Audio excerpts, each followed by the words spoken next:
রাহমাতুল্লাহ। ওয়ালাইকুম আসসালাম ওয়া রাহমাতুল্লাহ। 5 নম্বর ও 6 নম্বর হাদিস অর্থ সহ বলেন। 5 নম্বর হাদিস শরীফ, মিফতাহুল জান্নাতিস সালাহ, নামাজ বেহেশতের চাবি। 6 নম্বর হাদিস শরীফ, আউয়ালু মা ইউহাসাবু বিহিল আবদু ইয়াউমাল কিয়ামাতিস সালাহ, কিয়ামতের দিন সর্বপ্রথম নামাজেরই হিসাব হবে।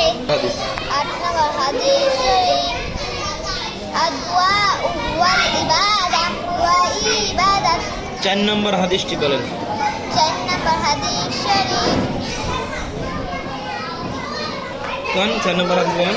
4 নম্বর হাদিস শরীফ, আত-তাহুরু শাতরুল ঈমান, পবিত্রতা ঈমানের অঙ্গ।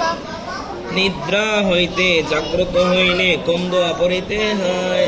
নিদ্রা হইতে জাগ্রত হইলে এই দোয়া পড়িতে হয়, আলহামদুলিল্লাহিল্লাযী আহইয়ানা বা'দামা আমাতানা ওয়া ইলাইহিন নুশুর। ইস্তেঞ্জায় যাওয়ার সময় কোন দোয়া পড়ে? ইস্তিনজায় যাওয়ার সময় এই দোয়া পড়িতে হয়, আল্লাহুম্মা ইন্নী আউযু বিকা মিনাল খুবুসি ওয়াল খাবাইস। মসজিদে প্রবেশ করিবার সময় কোন দোয়া পড়ে? মসজিদে প্রবেশ করিবার সময় এই দোয়া পড়িতে হয়, আল্লাহুম্মা ইফতাহলি আবওয়াবা রাহমাতিক